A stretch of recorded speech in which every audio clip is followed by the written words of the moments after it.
I knew the mission parameters had changed the first week he arrived. Not the air conditioning, the operational environment. Conversations went to whisper protocol in the corridors. People learned to say innovation like they were calling in artillery coordinates they didn't trust. He was Carter Langfield Jr., the CEO's son, a man who wore his father's last name like body armor and a quarter zip like a dress uniform for trust fund kids. He called me Torres, the way some officers say enlisted, even though I'd been director of operations and risk at Langfield Industries for 16 years. Name's Mike Torres. 48 years old, been running operations and risk management here since I transitioned out of the Navy. 12 years of service taught me that preparation beats improvisation every time. Our founder, Colonel Benjamin Langfield, used to call me his operations sergeant. In the military, that's about the highest compliment a commanding officer can give. Colonel Ben built this company at a metal folding table in a rented storefront, the kind with a bell that rang every time someone opened the door.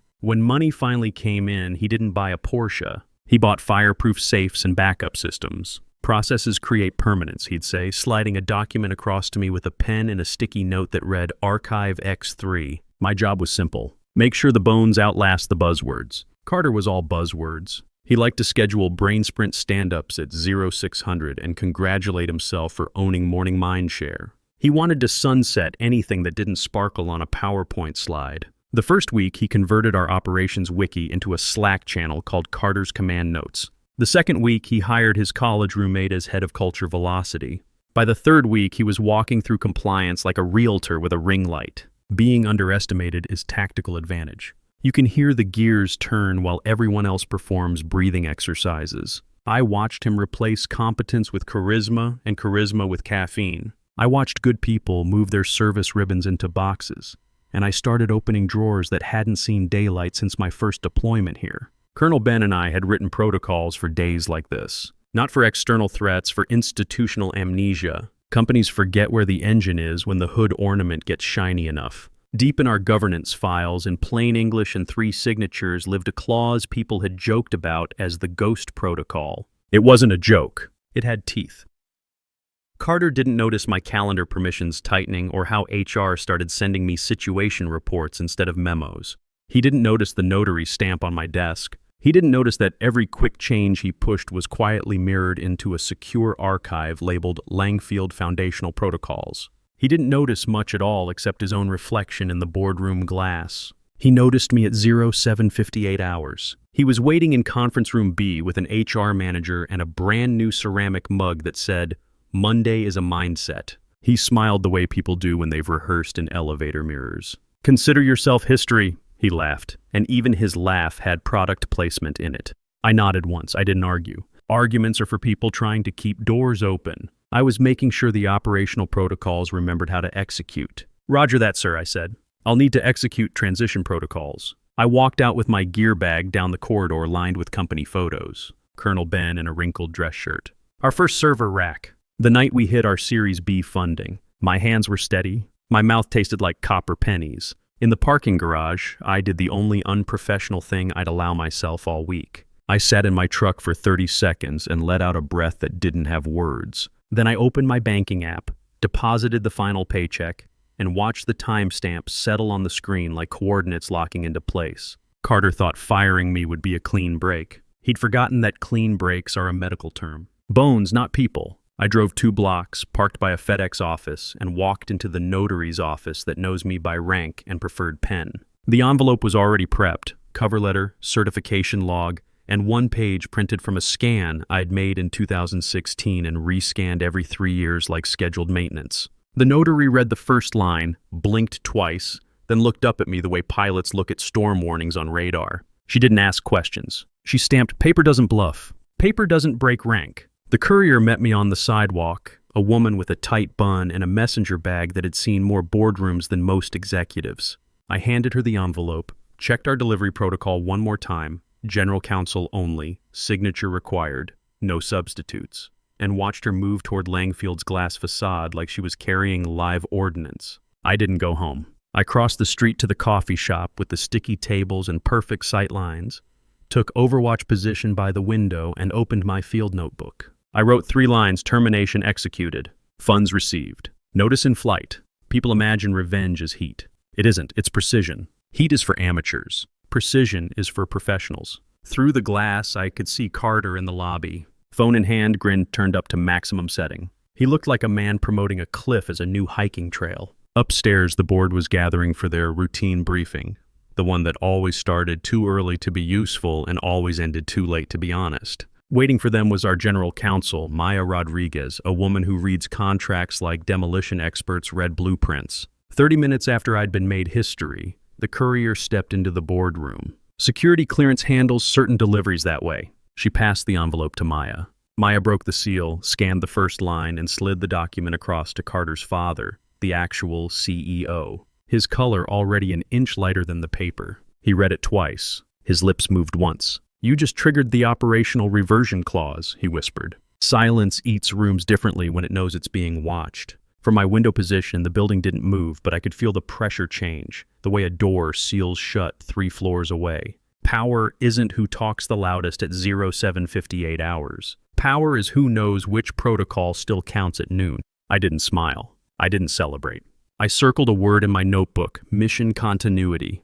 People think these stories are about revenge. They're not. They're about honoring commitments you made to your commanding officer before someone tried to rename the operation Carter's command notes. The strange thing about tension in an office building is how it spreads. You don't need surveillance equipment or monitoring systems. You can feel when something shifts upstairs. Phones stop ringing. Shoes stop echoing on tile. Even the barista in the cafe kept glancing at our building like it might catch fire. From my corner position by the window, I sipped bitter coffee and pretended to write notes while the truth was already spreading in slow motion 3 floors above. Maya wasn't a woman easily rattled. She once stopped a merger dead in its tracks by asking one question about liability coverage. For her to slide papers to the CEO without commentary meant something structural had cracked. Carter had no idea. He was still pacing the ground floor, checking his phone, probably drafting another Slack announcement about streamlining legacy operations. He stopped at the reception desk, tossed the intern a wink, and adjusted his cufflinks like the whole building was an audience for his promotion ceremony. When I joined Langfield Industries, none of this glass and steel architecture existed. We were 10 people in a rented office above a pizza place. The servers ran hot enough to warm the whole floor, and I used to bring coolers of Gatorade in July just so the junior staff wouldn't melt. Colonel Ben kept receipts for every expense in a shoebox and called me his second set of lungs. "Torres, you breathe structure into chaos," he once told me. I deflected then, uncomfortable with praise, but it stuck. That was before the board grew ambitious, before Ben's health declined, before Carter's polished loafers started clicking their way into conference rooms. I stayed. I stayed because someone has to protect the operational foundation when the paint starts peeling. Inside, I could imagine the scene. The board sitting in their usual formation, half of them barely awake, the other half watching market tickers on their tablets. Then Maya breaking the seal, the weight of her silence filling the room. The CEO reading the first line, blood draining from his face. They wouldn't understand immediately what it meant. Not all of them. Corporate law is written like a tactical manual in a foreign language. But Colonel Ben and I had written the reversion clause so plain, so unavoidable, that even a distracted executive could recognize the teeth in the words. Termination without board approval. Automatic reversion to founder's trust. Successor named in sealed directive. Simple, brutal. Legal? I tapped my pen against the field notebook. This wasn't revenge, not in the Hollywood sense. I hadn't stormed into the boardroom or raised my voice. I hadn't written anonymous reports or leaked scandals to journalists. All I had done was honor a commitment. Colonel Ben's commitment that Langfield Industries would never be consumed by bloodlines instead of backbone. My phone buzzed. A message from Patricia, my former aide. Just 3 words. "What did you do?" I didn't reply. Not yet. Operational security. By late morning, the building was operating differently. Security guards moved faster. Executives whispered in pairs by the elevators. Even from across the street, I could see the change. People avoiding eye contact, moving between rooms like they were carrying invisible emergency equipment. Carter was nowhere visible. My assessment. Upstairs, trying to charm his way past Maya with buzzwords about modernization initiatives. Here's the thing about charm. It evaporates under fluorescent lights when the paperwork is notarized. Around noon, a second courier arrived. This one wasn't mine. Likely from the board's outside counsel, a firm so conservative they made tax preparation look exciting. They didn't come for pleasantries. They came for files. Files meant the clock was already running. I closed my eyes for a moment and thought about Colonel Ben. He hadn't wanted his company to become a dynasty built on inheritance. He'd wanted it to be a machine that could outlast him, a structure stronger than whoever happened to be wearing the uniform at the top. Paper doesn't care about surnames, he used to say. It only cares about signatures. And signatures, I had plenty of those. By mid-afternoon, my phone buzzed again. Unknown number. The voicemail that followed was Carter's voice, its edges starting to fray. Torres, hey, look, we might have gotten off on the wrong foot here. There's been some legal chatter, paperwork stuff. Maybe we can talk. Just give me a call when you can. I played it twice, not because I needed to hear the words, but because the tone mattered.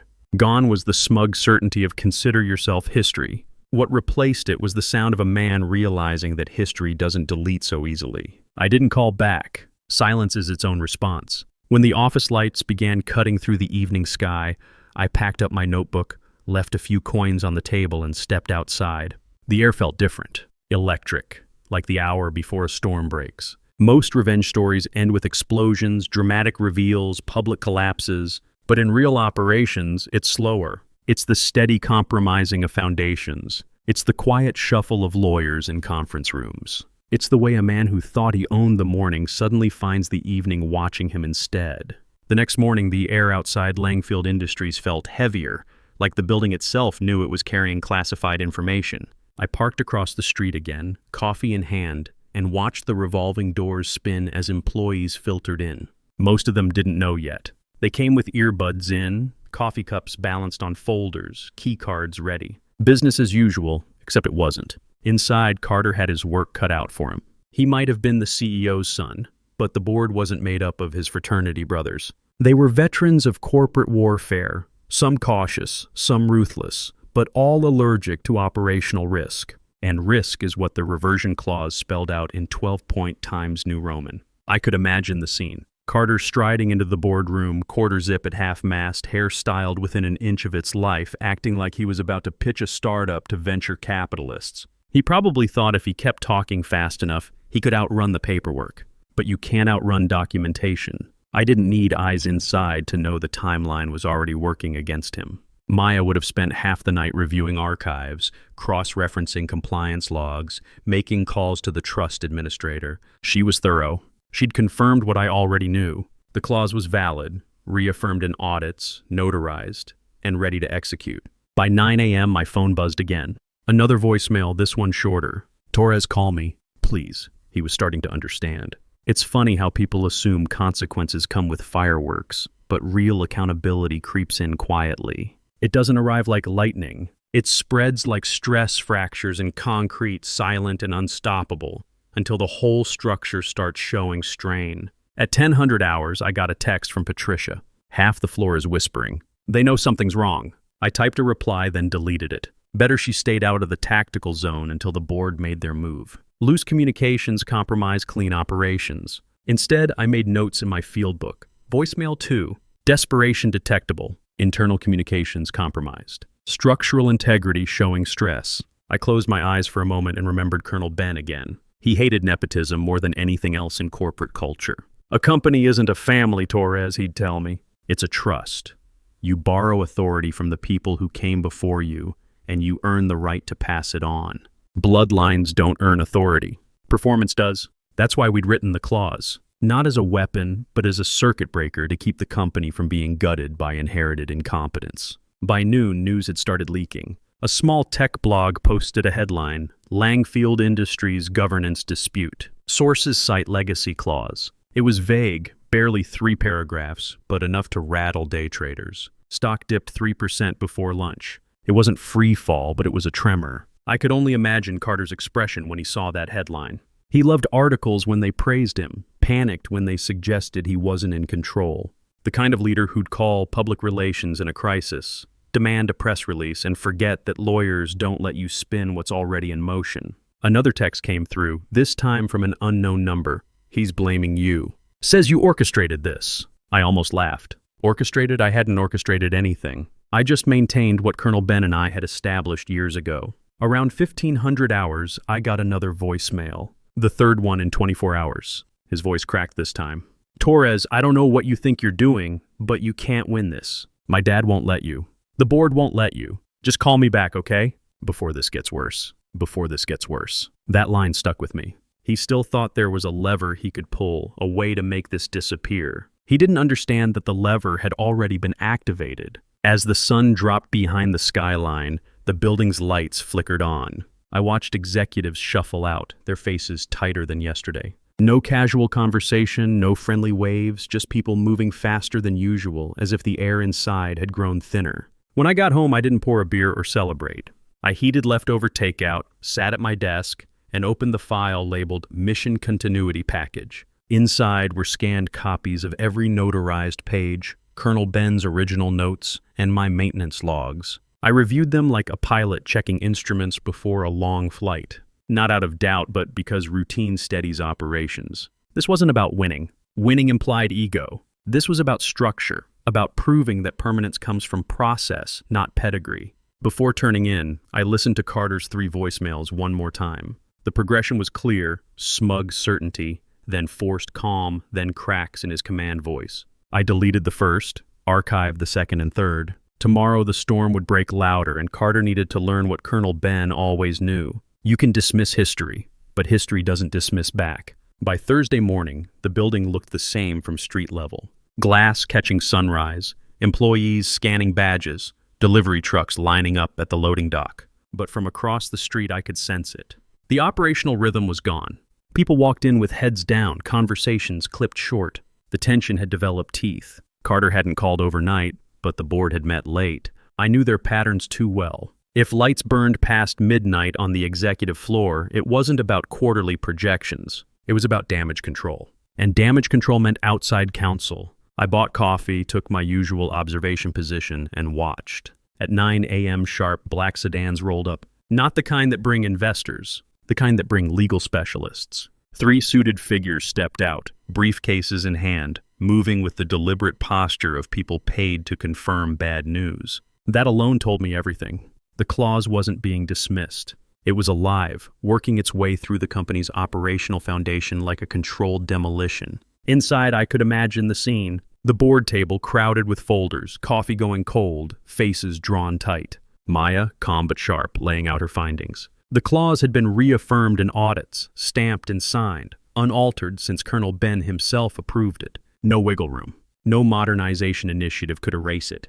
And Carter would have been pacing, voice too loud, trying to laugh it off. I'd seen him do it before when vendor contracts went sideways or compliance deadlines got missed. He'd make jokes, spin buzzwords, talk about disruption like it was defensive armor. But disruption doesn't erase ink. Around 1,000 hours, my phone buzzed with a message from Patricia. It's chaos. People are saying control might revert. They're scared. I typed back, stay calm. Don't get pulled into speculation. Then I deleted it. Best not to leave communication trails. Instead, I wrote in my notebook, whispers confirmed. Fear spreading through ranks. By noon, the market had noticed. A major outlet picked up the story. Langfield faces leadership uncertainty. Legacy clause at center of dispute. The headline was everywhere within hours. Stock slid 6%. That's when panic stops being internal. That's when investors start calling, asking why a billion-dollar company is being tripped up by something written in 2009. I could almost hear Carter's voice rising in that boardroom. It's ceremonial, symbolic. We sunset those documents years ago. And Maya's cold reply, steady as a scalpel, no, Carter. We sunset templates, not governing documents. At 1500 hours, another voicemail hit my phone. His voice was brittle now. Torres, look, we can fix this. Just talk to me. My dad's furious. The board's turning on me, but if you just withdraw whatever you filed, maybe we can work something out. Please, please. It struck me how quickly authority changes flavor. Just days ago, he'd smirked across a conference table and called me history. Now he was pleading into a voicemail like a man clinging to a cliff edge. But this was never about clinging. It was about mission continuity, about honoring Colonel Ben's belief that permanence comes from structure, not surnames. As evening fell, the building lights flickered on again. From street level, I saw groups leaving earlier than usual, faces pale, conversations hushed. Someone was crying by the revolving doors. An assistant clutching a half-empty box. That told me Carter was making desperate moves, terminating people, trying to reassert control. But desperation only accelerates structural failure. At home, I opened my mission continuity package again, checked every page, every signature, every timestamp. The documents were airtight. Colonel Ben had trusted me to safeguard them, and I had. The process was doing the work now. All I had to do was maintain operational discipline. Before bed, I listened to Carter's latest voicemail. I didn't delete it. I saved it in the same folder as the others. I wanted the record. Not for revenge, but for documentation. Proof that arrogance always bends when faced with proper procedure. Friday morning arrived like the final day of a long deployment. The street looked ordinary. Garbage truck groaning past, cyclist arguing with a taxi driver, the cafe doorbell sticking on its second ring. Ordinary is good camouflage for turning points. It keeps civilians from noticing until the operation has already executed. I took the same observation position by the window. The field notebook came out of my bag more from habit than necessity. The work had been done days, years ago. Signatures layered over signatures, documentation nested like defensive positions. I wasn't nervous. I was attentive. It felt like waiting for equipment to finish its cycle. You don't rush the process. You trust the specifications. Across the street, security escorted a courier through the revolving doors. Different messenger bag, same professional posture. Protocol never performs for an audience. It just proceeds. I knew where she was going. Top floor, long corridor, the boardroom with the two malfunctioning vents, and the view executives pretend not to stare at during difficult briefings. She would hand the envelope to Maya. Maya would open it with the same letter opener she used for everything. Then the room would get very, very quiet. I didn't rush inside. I gave it time to process. 15 minutes later, my phone lit up. Unknown number, short text. Please come upstairs. No punctuation. That was intelligence. Lawyers use periods even when they're panicking. The lobby reflected my face back at me. Older than when I first walked in 16 years ago, steadier, less inclined to explain myself. The elevator ride felt like moving through compressed atmosphere. On the executive floor, the receptionist stood as if her chair had lost structural integrity. She didn't ask for my badge. She just nodded toward the corridor. The boardroom door was open. Not wide, just enough. Maya met me in the threshold, eyes level, voice steady. Thank you for coming. Inside, the table was lined with folders, pens aligned like small tactical decisions. The board sat in weary formation. Carter's father kept his hands flat on the wood as if bracing for rough seas. Carter stood near the blinds, trying to choose between anger and charm, finding neither worked. He looked smaller without an audience. Maya spoke first. The reversion clause has been executed and validated. The trust directive is clear. She didn't say my name. She didn't have to. She turned a page, slid a document toward the head of the table, then toward me. Operational oversight is transferred. Effective immediately. No applause, no gasps. Serious rooms don't do theatrics when paperwork has the floor. The board chair cleared her throat. Mr. Torres, do you accept? I thought of Colonel Ben at that folding table, of the shoebox of receipts, of the first fireproof safe, of the junior staff drinking Gatorade by overheated servers, of the day he handed me a pen and said Archive X3. I thought of how the company had learned to say innovation through clenched teeth, and how operational foundations don't care about slogans. Yes, I said, I accept. Some decisions sound louder in memory than in real time. This one landed like a stamp. Final, not because I said so, but because the process had already done the talking. Carter moved then. This is ridiculous, he snapped. He's operations. He files things. You can't just hand him. He stopped when two security officers stepped into the doorway behind me. They didn't touch him. Good security knows contact turns moments into incidents. The chair kept her voice level. Mr. Langfield, you'll receive your separation agreement. We'll schedule time for you to collect personal items. He looked at me the way people look at stalled elevators. You did this? No, I said. Colonel Ben did. I just kept the documentation. He laughed once, harsh and empty, then pushed past the officers, shoulders high. The door clicked when it closed. Quiet can be merciful. It can also be exact. We turned to business. Maya walked me through the chain of command notifications, a checklist of departments that needed immediate reassurance. Payroll first. Fear breeds fastest there. Then compliance. They already knew the story, but needed official confirmation.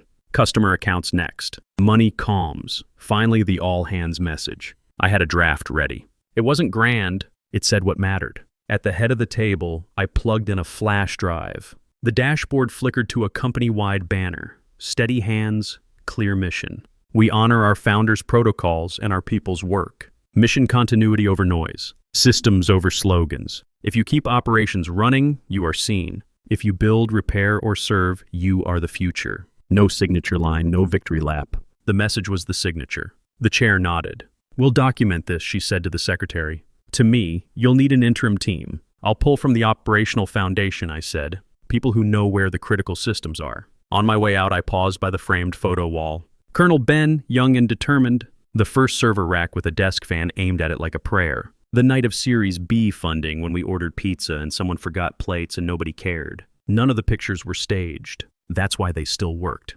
Downstairs, I asked security to hold the elevators for a minute. Then I sent 3 emails. To payroll, your work supports families. Nothing changes about your schedules or approvals today. If someone pressures you to rush processes, route it to me. To compliance, thank you for keeping documentation. Meet at 1400 hours. Bring questions and the audit log. We'll close operational gaps. To the whole company, we owe you clarity and time. You'll get both. Bring your project lists. We'll solve practical problems first, because practical problems make tomorrow possible. Outside, the air felt lighter. Not triumphant, just aligned. I walked to the cafe. The barista looked up like I'd stepped out of a news report. "Is everything okay?" she asked. "It will be," I said.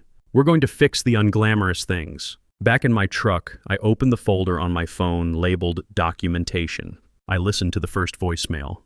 "Consider yourself history." Then the last, "Please." I deleted them both. Not out of mercy, out of maintenance. You clear what doesn't serve the mission. People love revenge stories because they feel like heat. But the real lesson is colder, more professional. Build processes that outlast pride. Keep the documentation.